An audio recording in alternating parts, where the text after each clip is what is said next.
Hello everyone, welcome back to my channel. তো এটা ছিল হচ্ছে পরশু দিনকার রাতের ব্লগ। আমি বেরিয়েছিলাম একটুখানি ঘুরতে, অ্যান্ড তার আগে আমার সাথে এরকম একটা জিনিস হয়। পা মা কেটে কুটে নিয়ে আমি গেছিলাম হচ্ছে বাজার কলকাতাতে। কী করতে গেছিলাম সেটা জানি না, শুনে না তোমরা। কিছু কিনতে এসেছিস কি আদৌ তুই? হ্যাঁ, তুই আগে বল তুই কিছু কিনতে এসেছিস কি? আরে সেটা বল।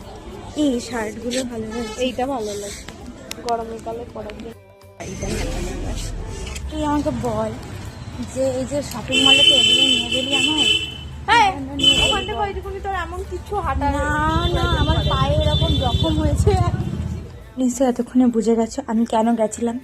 ও কোথা থেকে শুনতে পেয়েছে যে ওখানে নাকি সেল দিচ্ছে টপে, তাই গিয়ে দেখি আমার যে স্ক্যাম হয়ে গেছে, ওরকম কিছুই হচ্ছে না। তো যাই হোক, তারপরে আমরা মনে দুঃখ নিয়ে যাচ্ছিলাম হাই স্ট্রিটে একটু মনটাকে খুশি করতে। আর মনটাকে খুশি করার আমাদের একটাই রাস্তা, সেটা হলো খাওয়া। আর খাওয়া মানে সেটা হচ্ছে মোমো। আমরা বেরোলে এই একটাই জিনিস যেখানে আমরা মন প্রাণ ভরে খাই, আর এই কাকুর কাছেই খাই। আর কাকু বুঝে গেছে।